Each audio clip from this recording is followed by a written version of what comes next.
우리는 어디 보냐면 31에서 35의 최고 운전은 여러분이 해주시고 이 중요하지 않아서 넘어가는 게 아니라 이게 오히려 더 중요하긴 합니다. 그래서 요즘 나오는 패턴은 쉬운 고전 소설을 다 언급하고 있거든요. 뭐 춘향전이나 흥부전이라든가 심청전 뭐 이런 거잖아. 그죠?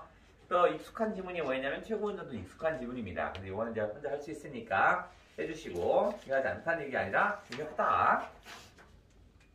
자, 그 다음 이제 34에서 37로 가볼게요. 낯선 놈을 한번 잡아볼게요. 낯선 놈. 문학은 반드시 어떻게 했어요? 보기 박스에서 힌트를 얻어오라고 그랬죠. 36번에서 힌트를 얻어오셔야 합니다. 보기를 참고하여 비품 쳐볼게요. 참고하라고 했으니까 전체를 다 알 수는 없습니다만 정보를 대략적으로 한번 줄 겁니다. 이호철의 1965년 어느 이발소에서는 당대 한국 사회가 안고 있는 질곡의 한 단면을 꼬집어준 희극적인 작품이래요. 희극적이니까 다소 재밌는 작품이군요. 해학적인 작품인가 봐요. 폭력을 앞세우며 공포 분위기를 양산하던 당대의 사회 정치적 모순을 비꼽니다. 줄 쳐야겠구나. 당대의 사회 정치적 모순을 비꼬았대요. 그게 뭔데? 더 구체적으로 폭력을 앞세우고 공포 분위기 양산했던 시절이군요. 그러니까 바로 1965년이라는 것이 바로 뭐냐면 폭력을 앞세우고 공포 분위기를 양산하던 시대인가 봐요. 작가는 5.16 이후 61년에 일어난 5.16 군사 쿠데타 이후 한국 사회를 지배해온 권력의 실체와 성격, 그러한 권력에 굴복하고 많은 대부분의 소시민의 태도를 이발소라는 일상의 평범한 공간에서 벌어진 에피소드를 통해 고발합니다. 그러면 이발소가 나온 이유는 뭐냐면 소시민들의 태도를 비판하고 싶은 거였네. 그러니까 저항하지 못하는 소시민적 태도를 비판하고 싶었나 봐요. 자, 그래. 그러면 정리를 한번 해보자. 정리를. 자, 요 글을 1번 한번 해볼게요. 자, 1번 뭐였냐면 제목을 한번 분석해요. 1965년 그 다음에 제목이 뭐라고 했지? 어느 이발소에서네요. 어느 이발소에서 이렇게 나왔습니다. 그러면서 얘가 좀 설명을 좀 해주고 있는데 1965년이 뭔지 알아요? 라면서 설명을 해줍니다. 1965년은 우리 보기 박스에서 알 수 있지만 바로 뭐냐면 박정희 군부 독재 시절인가봐. 이때가 박정희 군부 독재 시절입니다. 독재 시절이었대요. 그래서 이때는 바로 어떤 거였냐면 보기에 보면 뭐라고 했냐면 폭력을 앞세우고 공포 분위기를 양산한다고 그랬잖아. 그죠? 그러니까 공포 분위기 양산했는데 이 당시에 어떤 거냐면 점퍼 차림.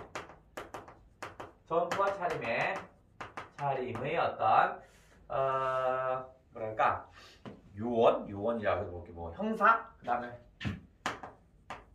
형사, 사복 경찰, 그죠? 또는 뭐냐면 경찰의 어떤 폭력 정찰에 의한 폭력성이 높았던 시절인가 봐요. 그럼 왜 굳이 이발소란 걸 끌어들였냐? 왜 하필이면 이발소일까? 이발소는 평범한 사람들이 가는 곳이죠, 그죠? 그러니까 소시민들의 일상적 공간입니다. 소시민들의 일상적 공간입니다. 뭐 대단한 곳 아니야. 그죠? 누구나 이발하러 가야 되니까 소시민들의 일상적 공간인데 이 소설에서는 뭐냐면 여기 있는 많은 사람들이 저 권력자에게 대항하지 못합니다. 근데 이 소설은 어떤 사람이냐면 진짜 경찰은 아니에요. 근데 들어오자마자 생김새나 이런 것들이 경찰처럼 보여요. 그다음 말투도 고압적이고 그러니까 다 쫄아요. 속된 말로 다 쫄아요. 즉 얘네들이 어떻게 하냐면 권력에 대한 두려움, 권력에 대한 두려움으로 저항하지 못합니다. 저항하지 못해요. 그럼 뭐 할 건데? 스스로 굴복해버립니다. 그러니까 결국 이 소설은 바로 뭐겠어? 이 소시민에 대한 어떤 비판의 대상이겠죠? 그죠? 그러니까 요것도 바로 뭐냐면 비판의 대상의 1번. 그죠? 그 다음 두 번째. 얘네들도 바로 뭐겠어? 비판의 대상 2번. 여기였습니다. 그러니까 저항하지 못하는 소시민에 대한 비판과 그 다음에 당시에 박정희 군부 독재에 대한 비판입니다. 두 개를 같이 갖고 있습니다.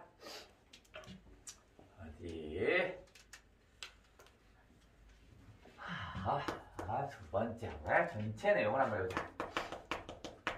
나온 김에 전체 내용을 정리하고 한번 가볼게요. 전체 내용에 뭐가 나오냐면 두 청년이 나옵니다.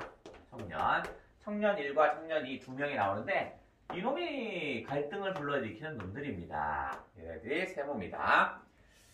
얘는 뭘 상징하냐면 강압적 권력을 상징합니다. 권력을 상징해요. 물론 소설 속에서 마지막에 가면 이 두 청년은 아무것도 아닙니다. 그냥 일반적인 사람이야. 일반적인 사람인데 그냥 무섭게 말하는 놈이었습니다. 그러니까 사람들이 그걸 누구냐면 저거 사법경찰 아니야? 말투가 사법경찰 같은데? 이렇게 생각하는 거야. 그래서 이발소 안에 있는 사람들이 그냥 속된 말로 쫄아요. 이발소 안 사람들이겠죠. 얘네들이 소시민들을 의미하겠죠. 그죠? 결국 얘네들은 저항하지 못하는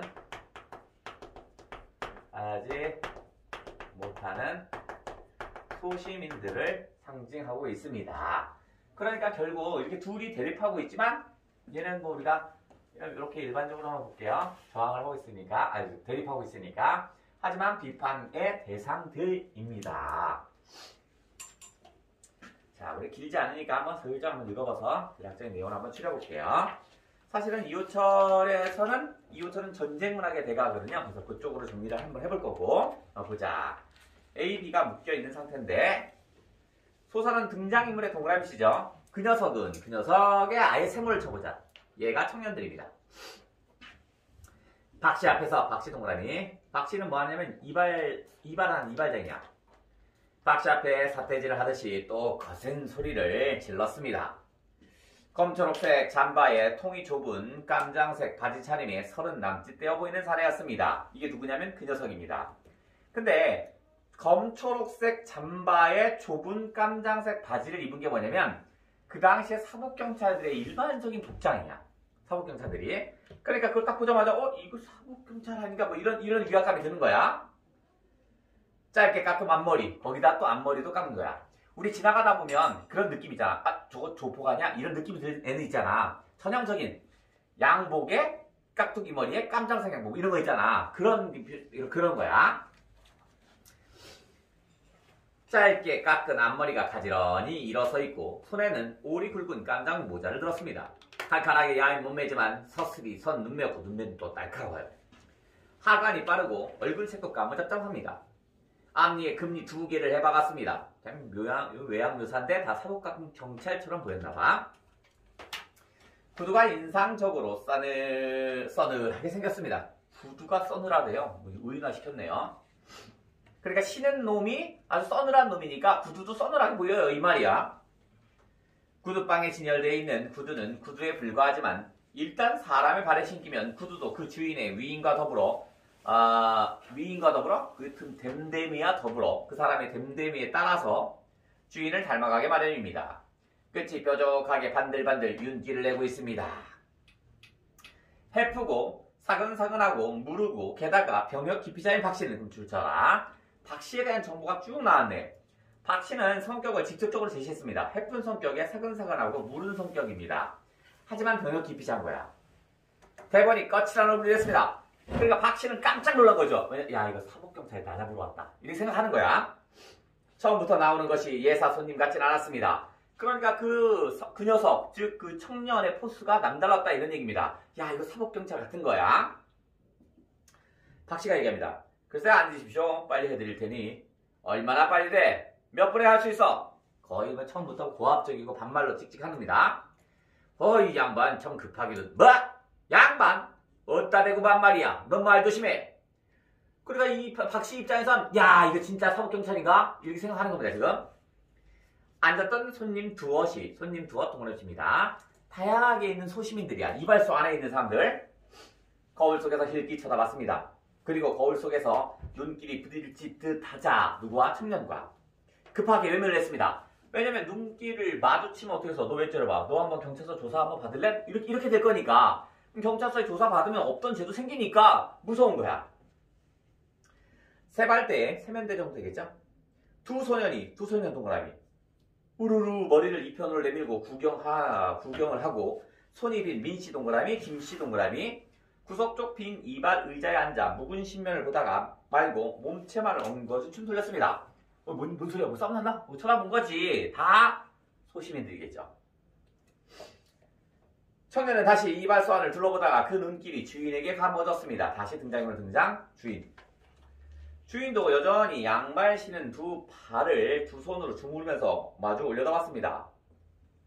당신은 뭐야? 주인이요. 주인이면 주인이지 그 앉아있는 꼴이 뭐야? 도대체 이 사람들 정신 있는 사람들인가? 때가 어느 때인지 모르고 이 사람들이 술 냄새가 약간 났으나 옳기는 한 소리인 것 같아서 주인도 후다닥 일어섰습니다. 저항하지 못하는 겁니다. 보기 흉하게 몸체만 돌리고 앉았던 민씨와 김씨도 청년의 눈길이 그쪽으로 돌아오기 전에 후다닥 일어섰고 세면대의 두 소년도 제자리로 돌아갔습니다.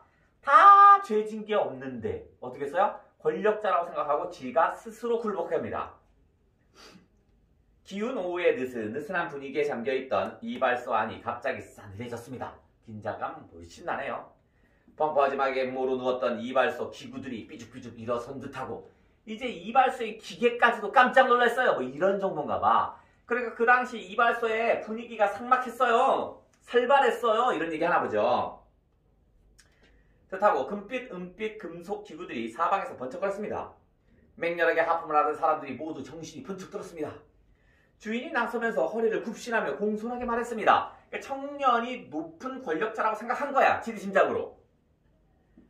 아유, 여간에 앉으십시오. 급하게 해드릴 테니까. 앉는 건 좋은데 하고 비로소 청년은 못마땅한 점이 한두 가지가 아니라 낯색으로 마지못하듯이 주인을 가리킨 자세였습니다. 그럼 A와 B가 묶여있죠. 그럼 바로 풀 수 있겠네. 37을 풀고 들어가 볼게요. 37.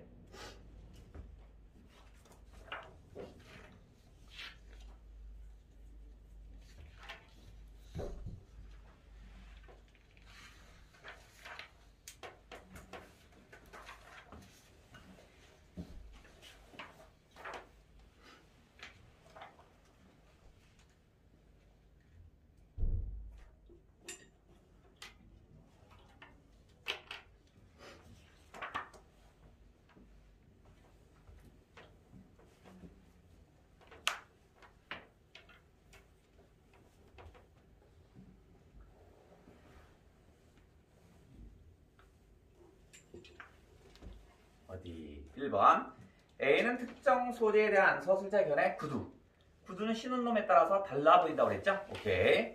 2번 A는 인물의 외양을 색채 이미지를 통해서 검정색. 3번 B는 정지해 있는 사물이 움직이는 것처럼 표현했죠? 이발소 기구들이 움직인다고 그랬잖아. 그 다음 4번 A는 공간적 배경과 갈등 국면이 B는 시간적 배경과 화해 국면이 웃기네. 둘 다 긴장감이 잔뜩 올라갔죠. 그러니까 거기에 뭐 화해 국면 있단 말 쓰면 안 되죠. 땡. 4번 정답이네. A, B는 모두 반짝 이미지를 사용하여 A는 성격을 표현했고요. B는 공간의 느낌을 표현했습니다. 좋습니다. 다시 중략 부분으로 볼게요. 낯선 청년은 공연희생 뒤집으로 이발소 주인에게 호통을 치기도 하고 이발소 사람들에게 겁을 줍니다. 그러던 중 동료인 듯한 또 한 청년이랍니다. 또 한 청년 세모 칠게요. 또 나쁜 놈 들어왔어. 들어오고 청년들은 빨갱이 이야기, 간첩 이야기, 베트남 이야기를 하며 계속 긴장된 분위기를 조성하는데 마침 이런 자리에 교통순경이 들어옵니다. 교통순경 동그라미. 그러면 경찰이죠. 교통순경은. 그 억양에는 벌써 결정적으로 고압적인 가락이 스며 있었습니다. 그리고 서로의 관계는 벌써 일순간에 결정이 났습니다. 대낮에 무슨 일로 이발소에 들어와? 교통순경한테 얘기하는 겁니다. 그 청년이. 교통순경은 차렷 자세에 취할 몸짓을 하며 금세 교대했습니다. 하고 대답했습니다. 교통순경의 입장에선 자기 상급자로 보이는 겁니다. 그죠? 교대한 건 좋은데 그 하품이 뭐야? 낮은 목소리요. 달래는 듯이 그러나 여전히 고압적인 억양이었습니다. 교통순경은 대답을 못하고 푸르딩딩한 얼굴이 되어 다음 분부를 기다린 듯한 자세가 되었습니다. 잠시 뒤 순경은 슬그머니 도로 나가고 이발소는 다시 조용해졌습니다. 그러면 이제 이발소에 있는 안에 있는 사람들이 이제 어떻게 야 이건 경찰 확실하다 하죠. 왜냐면 교통순경한테 뭐라고 했더니 교통순경이 찍도 못하고 가버렸잖아. 이거 경찰 확실하다라고 지리짐작 할 거야. 앉은 청년은 면도를 마치며 어느새 이발 규정에 어긋나게 귓속을 후리고 있었습니다. 그리고 그 뒤에 서 있는 청년은 여전히 거울 속에 한 눈으로 온통 부감하듯이 감시하는 거야. 들여다보고 서 있었습니다. 마침 4시 뉴스가 울렸습니다. 자유센터 분해에서 총격을 가하 총격 사건이었습니다. 수도 서울의 무장 괴한 출현. 과연 싶었습니다. 이발소 안의 사람들은 일제히 두 눈이 휘둥그레지며 두 청년 쪽을 바라봤습니다. 귀를 덜 후비던 청년이 침착하게 내뱉었습니다. 저것도 뭐야? 서있던 청년이 역시 침착하게 받았습니다. 개새끼들. 나타난 무장 괴한이 개새끼들이라는 것인지 아니면 여느 때나 민주주의 하다가 이런 일만 터지면 청천변동이 일어난 듯이 흥분을 하는 방송 뉴스가 개새끼라는 것인지 알쏭달쏭했습니다. 뉴스는 어느새 서해안 피랍 어부들이 소식이 감감해졌다는 것 잡혀갔어요. 섬 주민의 생활 실태를 온나 현지 녹음까지 곁들이며 다음으로 땡땡당 결국 분당 올라갔습니다. 귀를 후비던 청년이 침착하게 다시 내뱉었습니다. 저건 또 뭐야? 서있던 청년이 내뱉었습니다. 개새끼들. 잠시 뒤에 어느새 나갔던 늙은이 동그라미 한 사람을 데리고 들어왔습니다. 한 사람 동그라미. 그 한 사람이 형사입니다. 진짜 형사입니다. 진짜 형사.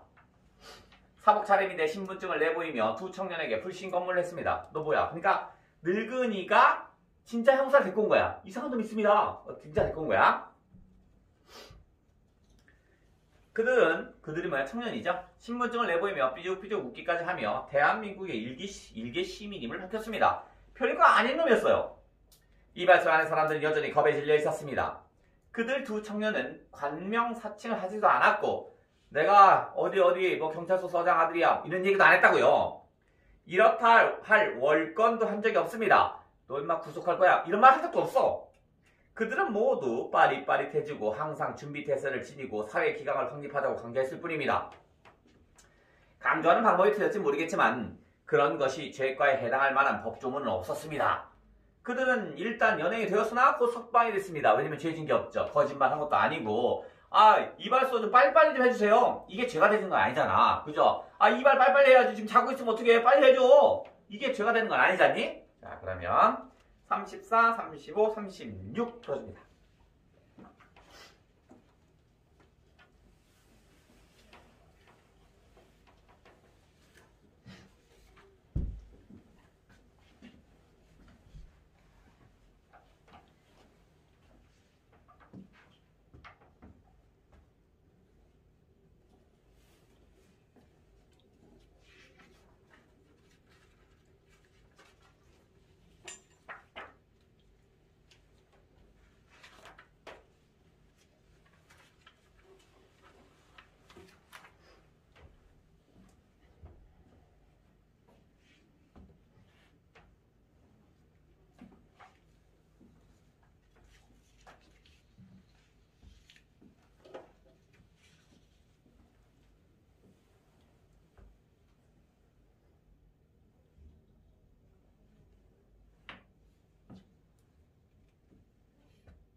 자, 34. 자, 밑글에 대한 설명으로 가장 적절하대요. 1번. 대화와 행동을 통해 긴장된 분위기가 조성되고 있다? 정답이네요. 2번. 인물의 과거 회상 안 나오죠? 옛날엔 이랬었지? 안 나옵니다. 인물의 내면 심리에 초점을 들어 분열된 자, 내 속에 내가 또 있어요. 뭐 이렇게 한 적이 없죠. 분열된 자 안 나오죠? 땡. 시간의 역전, 과거로 들어간 적이 없어요. 다 현재죠. 땡. 이야기 내부의 서술자? 그러면 1인칭이라는 얘기인데 그럼 나라는 말이 있었겠지. 근데 없죠. 35번 청년입니다. 1번 대립된 의견을 수용하여 갈등을 중재? 아니야, 갈등을 불러일으키고 있는 놈이죠. 위압적인 태도로 다른 인물에게 영향을 미치죠. 다 쫄았죠. 정답이네요. 동일한 인물의 친근감을 표현한 적이 없죠. 땡. 관찰자적인 시선으로 주변 상황을 객관적? 아니요. 뒤가 막 몰아붙이고 있죠. 화제에 오른 사건에 발생하게 된 경위를 설명한 적이 없습니다. 땡. 그냥 개새끼 이렇게 했죠. 36번. 이발소 주인이나 직원들이 안절부절 못하는 장면을 통해 정체가 모호한 권력에조차 굽신거리는 흑적 장면입니다. 맞죠? 아무것도 아닌 거에다 뭐 굽신거렸죠. 2번. 일상의 공간인 이발소에까지 정체가 불분명한 가짜 권력이 침투하여 공포감이 양산되는 부정적인 모습입니다. 좋고요. 3번. 청년에게 반말을 하며 친근감을 드러내는 박 씨를 통해 권력에 기대어 이득을 얻는다고? 아니야. 박 씨는 지금 이득을 얻으려고 하는 게 아니죠. 쫄아서 친근한 말을 쓰고 있는 거죠. 그러니까 이득을 얻고자 하는 게 아닙니다. 기회주의적인 것도 아니고, 그죠? 3번이 땡이었습니다. 4번. 청년의 고압적인 훈계에 대한 교통순경의 반응은 잘못이 없음에도 부당한 권력에 굴복하는 모습입니다. 좋아요. 이발소 손님들이 거울을 통해 힐끗거리다 눈길이 마주치기 전에 외면하는 모습은 폭력적인 언행을 일삼는 존재에 대한 소시민의 두려움일 것입니다. 좋아요. 자, 그러면 유사한 거를 또 한번 찾아볼게요. 지금 얘는 여기까지 나왔지만 사실은 다른 것들 한번 볼게요. 자, 아까 연결해서 3번입니다. 3번. 자, 어떤 면에서 유사하냐면 연도가 구체적으로 기시가 됐죠? 그런데 시간적 배경이 제목으로 나온 것을 해볼게요. 시간적 배경을 제목으로 했던 것이 뭐가 있냐? 제목으로. 자, 이거는 뭐냐면 거시기가 썼던 거시기네. 자, 이 작품은 어떤 거냐면 사내가 있었습니다. 사내가 있는데 얘는 할부 책장사입니다. 지금 없어진 거고요. 책 전집 위인전 전집 같은 거 파는 거 있잖아. 옛날 사람들은 어떻게 해서 요 사람들이 팔고 나서 매달 돈 이렇게 받으러 가는 거야. 지금이야 뭐 카드로 할부하면 되는데. 근데 이제 아내가 죽죠. 아내가 죽어서 아내의 시체를 어떻게 써요? 돈이 너무 없다 보니까 아내의 시체를 어디냐면 병원에 팝니다. 왜냐면 병원에서 얘기잖아. 특이 질병으로 죽으면 병원비가 많이 나왔겠죠. 그러니까 이 사내는 돈 낼 게 없으니까 그러면 병원비를 감액해 줄 테니까 아내를 병원 실험실 또는 해부실 이런 데다가 기증을 하십시오. 이런 식으로 얘기했을 거 아니냐. 그걸 해요. 그리고 돈 몇 푼을 받아요. 돈을 받자마자 어떻게 해서 아내에 대한 죄책감이 드는 거야. 아내를 돈 주고 판 셈이잖아. 가난 때문이겠지만. 그러니까 이 돈을 빨리 쓰고 싶은 거야. 그래서 포장마차에 가서 아무나 잡고 술 먹자고 합니다. 걔가 누구냐면 안. 그 다음 뭐냐? 그 다음 뭐죠? 나. 자, 요렇게 있습니다. 아니야, 김신이라고 합니다. 자, 그런데 이제 얘기합니다.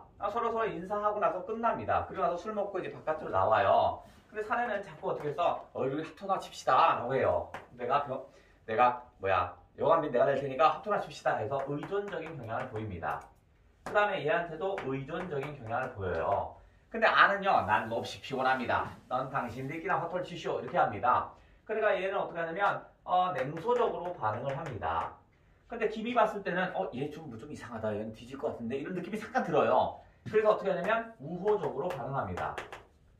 그러지 말고, 우리 화토를 한번 칩시다. 라고 얘기해요. 그랬더니, 난 피곤하다니까. 당신끼리 하시오. 라고 합니다. 그래서 얘한테 어떻게 해서 우호적으로 얘기하고 있지만, 안이 까칠하게 됩니다. 그러면, 사람과 조화롭게 살지 모르는 안이라는 놈은 일단 나쁜 놈이네. 그죠? 남의 도와줌이라는 건 개뿔 아무것도 없잖아. 근데 다음날 아침에 각각 다른 방에서 여관에서 잡니다. 다음날 아침에 안이 사내의 방에 갔더니 사내가 죽어요. 그래서 어떻게 해서 아내에게 얘기합니다. 큰일 났어. 사내가 죽었어. 라고 얘기합니다. 그러니까 김이 그 얘기를 듣더니 어떻게 하냐면 사내가 죽었다고? 죽었다고 하면서 무슨 얘기냐면 개미가 오는 걸 느낍니다. 개미가 오는 거야. 개미가 자기의 발을 막 기어오르는 느낌이 들어요. 그래서 막 이거 털고 막 합니다. 그럼 이 개미라는 건 뭐냐면 양심의 가책을 느끼는 거죠. 이거는 양심의 가책입니다. 내가 어제 데리고 갔으면 좋았을 텐데 내가 같이 안 잤기 때문이야. 죽을 줄 알고 있었는데 내가 왜 대비를 못 해줬지? 이런 거잖아. 그러면 양심의 가책을 느끼면 김이라는 놈은 되게 좋은 놈인 게 분명합니다. 죄를 졌다고 해도 양심의 가책을 느꼈다라는 것은 뉘우침이 있는 거잖아. 그런데 어떡하냐면 개미가 올라오는 걸 보더니 어떻게 김이 도망칩니다. 한 방에 도망쳐버려요. 그러면 김이라는 놈도 결국 어떻게 써요? 좋은 놈이 아니었군요. 그죠? 불쌍한 사람이나 어려운 사람에 대해서 어떻게 써? 연민의 마음을 갖는 사람이 아니었네요. 극단적인 이기주의 행동이죠. 도망이라는 건 극단적 이기주의죠. 사람이 죽었으면 어떻게 해야 돼요? 경찰에 신고하든 병원에 신고를 해야 했을 거 아니냐? 근데 얘는 도망쳤어요. 얘는 극단적 이기주의고요. 그 당시에 살았던 사람들은요, 서로 간에 조화가 없고요, 아주 파편화된 인간의 삶을 샀습니다. 아주 파편화된 인상. 하나 조각조각 난 인간상입니다. 파편화된 인간상을 표현한 작품입니다. 이게 뭐죠? 이게 당시 서울이었고요. 서울 1964년 겨울이었습니다. 자, 이거 누구 작품이냐면 김승옥 작품이었습니다. 김승옥의 서울 1964년 겨울. 요게 이제 시간적 백을 제목을 했던 비슷한 내용이고 시기적인 것도 되게 비슷한 상태죠. 그래서 같이 한번 알아두시고, 자, 그럼 네 번째 이호철이라는 사람을 한번 해볼게요. 작가 연계의 연계를 고려해보자.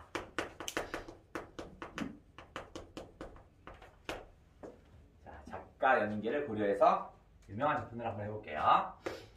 자, 이호철 하면요, 우리가 딱 떠오르는 게 뭐냐면 이 사람은 전후소설의 대가입니다. 전후소설가입니다. 전쟁 후에 일어났던 것을 소설로 옮기는 그런 대표적인 사람입니다. 그러니까 지금 작품과는 좀 다르지만 전후소설을 좀 알아두셔야겠네. 자, 첫 번째는 액자식 소설인데요. 액자식 소설이니까 바깥 이야기와 안 이야기겠죠? 그죠? 자, 뭐 있냐? 바깥에는요, 자, 철이란, 철이라는 사람이 있어요. 철이라는 사람이 나에게 이야기를 하나 전달합니다. 나에게 이야기를 하나 해줍니다. 내가 재밌는 얘기하면 들었던 얘기인데 해줄게. 하시오 합니다. 한국 전쟁 중의 일입니다. 누구냐면 형과 아우 얘기가 나옵니다. 형과 아우, 아우는 이름이 칠성입니다. 칠성입니다. 자, 형과 아우가 있는데요. 아우는요, 둘이 포로가 됩니다. 형과 아우가 동시에 포로가 돼요. 인민군에게 포로가 됩니다. 근데 얘는 어떻게 하냐면 명석한 두뇌입니다. 명석해요. 똘똘해요. 얘는 조금 어떻게 해서 모자란 상태입니다. 모자란 상태야. 자, 그 얼마나 모자라냐면 형 같은 경우에는요, 좀 정신도 좀 모자라요. 자, 그래서 어떤 거냐면 얘가 뭐 인민군들이 총 들고 있고요. 그 다음에 얘들이 어떻게 포로가 앞으로 갈 거잖아. 앞으로 가면 막 앞으로 갑니다. 가서 뭐 하냐면 인민군의 총을 막 만져요. 이거 총 어떻게 쏘는 거야? 어떻게 쏘는 거야? 막 합니다. 근데 인민군이 충동 맞아. 그러니까 어떻게 해요? 발로 차고 막 때립니다. 그래도 시시 웃습니다. 맞아도. 다음날 그러면 쫄아서 안 와야 되는데 다음날도 옵니다. 이 총 어떻게 쏘는 거라고 또 덤벼요. 그러니까 인민군이 막 수없이 패고 때렸는데도 계속 덤벼요. 그러니까 어떻게 해요? 그냥 그러라니 미친놈이더라 라고 생각을 합니다. 그런 형이 아우는 창피해요. 그래서 한 번도 제가 내 형이라는 얘기 하지 않습니다. 눈길 한 번 주지 않고요. 형이 맞든 안 맞든 그냥 포로 그냥 앞으로 걸어가면 가요. 근데 이제 어느 날 포로라는 게 자체가 어떻게 해요? 먹을 거라든가 이런 거 풍족하게 주지 않을 거잖아. 그죠? 근데 이제 여기 포로들이 있고요. 인민군들이 앉아서 감자를 까먹습니다. 그랬더니 형이 갑니다. 근데 감자를 좀 하고 지금 먹어요, 같이. 그러니까 어떻게 해요? 인민군들이 흉신들이 하면서 막 때리는 거야. 막 때리는데 감자를 품고 그냥 막 맞으면서 있습니다. 그러니까 어떻게 인민군들이 그렇게 때렸는데도 감자를 놓지 않아요. 그러니까 어떻게 알게 처먹으라고 줘버려요. 그 모습이 아우는 창피합니다. 근데 배가 너무 고파요. 밤에 자고 있는데 옆에 뒤에 누가 인기척입니다. 근데 형이 누워있어요. 누워있어서 뭐하는 거야? 야, 이거 먹어. 감자를 싹 줍니다. 배고팠지? 먹어. 이렇게 해요. 근데 아우가 이렇게 봤더니 여기 흙이라든가 이런 게 묻어있어요. 왜 그러냐면 아까 얻어 터지면서 잡고 있었지만 흙이 묻은 거야. 그러니까 아우는 너무 배가 고프니까 형을 그렇게 싫어했음에도 불구하고 먹습니다. 그래서 처먹어요. 다음날도 얻어 터지면서 또 가져옵니다. 근데 형은 다리를 절어요. 그래서 포로를 인민군 입장에서 데리고 가야 되는데 속도가 너무 느린 거야. 그러니까 어떻게 하냐면 이것이 어떻게 해버리지? 죽여버릴까? 이렇게 생각합니다. 다음날 형이 옵니다. 감자를 주면서 아우한테 얘기합니다. 아우야, 뒤에서 무슨 일이 있어도 절대 뒤돌아보면 안 돼. 너 앞으로 가야 돼. 이렇게 얘기합니다. 그래서 아우는 그게 뭔 뜻인지 알아요. 이게 인민군들이 죽인다는 걸 형도 아는구나 알아요. 그리고 나서 어떻게 하냐면 이제 뒤에서 소리가 납니다. 야 일어나 이 새끼야 막 소리가 나요. 근데 아우는 모른 척합니다. 그냥 갑니다. 그리고 나서 총이 빵 당겨집니다. 누가 죽었겠어요? 형이 죽었겠죠? 그죠? 그런 이야기를 쭉 해줍니다. 해줘요. 그리고 나서 이제 다시 바깥 이야기로 옵니다. 그래서 철이 나에게 얘기합니다. 그런데 아까 얘기했던 칠성이 있잖아. 그 칠성이가 누군지 알아? 그걸 내가 어떻게 알아? 그게 나야. 라고 얘기합니다. 즉 자신의 이야기를 남 이야기인 처럼 했던 거야. 그러면 이렇게 얘기할 수 있다는 건 철이라는 애가, 칠성이라는 애가 형에 대한 죄책감을 느낀 거죠. 그죠? 화학을 잘못했다는 얘기잖아. 그러니까 자기의 일을 다 완전히 발가벗긴 모습으로 까발견 이야기군요. 이 글의 제목이 뭐죠? 발가벗겨진 모습입니다. 뭐야? 제목이 발가벗겨진 모습. 우리가 나체하죠? 나체의 나자가 벗을 나자입니다. 그래서 이건 뭐냐면 나체가 아니고요. 나상입니다. 제목은 나상이라는 작품입니다. 즉 전쟁이라고 하는 것은요. 형과 아우의 관계도 끊을 수 있는 거라고. 이렇게 매정하다고요. 그러면 이게 전쟁이 있어야 한다 없어야 한다? 없어야 한다. 이런 얘기겠죠. 다음 이호철의 다시 유명한 작품을 볼게요. 자, 얘는 원래 함경도 출신입니다. 근데 얘가 배를 타고 부산에 정착을 합니다. 살 곳이 없죠? 그러니까 어디냐면 기차 같은 데서 화착간에서 있어요. 화착간에. 누가 사냐면 광석이라는 애와 그 다음에 두찬이라는 애가 있어요. 얘는 둘이 나이가 같아요. 둘이 같아요. 근데 광석은 어떤 거냐면 되게 적극적 성격입니다. 적극적이고요. 얘는 소극적인 성격이야. 그래서 두찬이 입장에서는 어떻게 하냐면 그냥 우리끼리 고양이 같은 4명끼리 같이 잘 지냈으면 좋겠어요. 근데 광석이는 함경도 사람인데 노가다판 같은 데 나가서 막노동 나가서 부산 사람이랑 부산 사투리를 씁니다. 잘 동화된 거야. 그래서 부산 사람이랑 막걸리 마시고 막 이러고 지냅니다. 근데 얘는 일만 하고 조용히 있다가 집에 들어와요. 그럼 어떻게 해서 함경도 애들끼리만 놀고 막 이러는 거야. 근데 두찬의 입장에선 동생들이 있거든요. 동생이 누가 있냐면 누가 있지? 나가 있고요. 그 다음에 하원이가 있어요. 나와 하원이. 광석 두찬보다 나가 어리고요. 나보다 하원이가 어려요. 근데 하원이는 나에게 의지하고 의존합니다. 근데 나와 하원이는 광석과 두찬이에게 의존하려고 합니다. 근데 얘네들은 얘가 짐스러워요. 저 새끼들 없었으면 이렇게 합니다. 그런데 어느 날 두찬이 입장에선 같이 놀고 싶은데 광석이가 안 오는 거야. 맨날 술 먹고 자기랑 안 놀아주는 거야. 그러니까 미워요. 어느 날 광석이가 술 먹고 들어왔어요. 화차까지 잡니다. 그래서 화차가 밤에는 서 있지만 아침에 어떻게 해서 출발할 거 아니야. 그때 겨울에는 어떻게 하면 뛰어내려야 합니다. 출발할 때 천천히 기차가 왱 가지 않잖아. 출발할 때 뛰어내리거든요. 근데 두찬이가 뛰어내리고요. 나, 하원이 다 뛰어내렸어요. 근데 한 명이 없는 거야. 보통 같으면 잠들어 있으면 깨우거든요. 광석 빨리 일어나 빨리 가자 이렇게 하는데 두찬이가 미운 거야. 그러니까 광석이가 안 깨웠어요. 그러니까 기차가 빨리 가고 있는데 광석이 그때 잠이 깬 거야. 그래서 어떻게 해서 술기운에 뛰어내렸는데 화차에 깔려 죽습니다. 그러니까 두찬의 입장에는 광석의 죽음이 자기 때문이죠. 자기가 깨웠으면 안 죽었을 거 아니냐. 그래서 자기가 안 깨웠으니까 그럴 거라고 생각해. 그러니까 얘네들을 보면 삐치게 힘든 거야. 그러니까 어떻게 해요? 얘들을 버립니다. 얘들 버려요. 그래서 얘가 어디에서 버리고 떠나버립니다. 얘가 떠나버립니다. 그러니까 나와 하원이는 이제 의존할 데가 없지요. 그런데 하원이 자꾸 나에게 의존하려는 거야. 그러니까 어떻게 해서 나도 먹고 살아야 되는데 얘 때문에 못 살겠는 거야. 그래서 우리가 떠나고자 합니다. 얘를 떠나고자 합니다. 결국은요. 살기 위해서 고향 친구들을 버릴 수밖에 없군요. 살기 위해서 고향을 버려야 하는 겁니다. 이게 뭐죠? 언제까지 함경도에 대한 그리움으로 살 수가 없는 거야. 빨리 잊어야 살 수 있거든요. 이게 뭐죠? 고향을 버린다? 보통 고향을 잃어버리는 거잖아. 실향이죠. 얘는 고향을 스스로 버렸죠. 이건 뭐야? 요게 탈향이라는 작품입니다. 탈향이라는 작품이야. 그래서 작가 연계로 여기까지. 원래 이호철이라는 작가는요. 전쟁 문학의 대가야. 그러니까 저기까지 체크를 좀 해주셔야겠네. 살짝 쉬었다가 시작할게.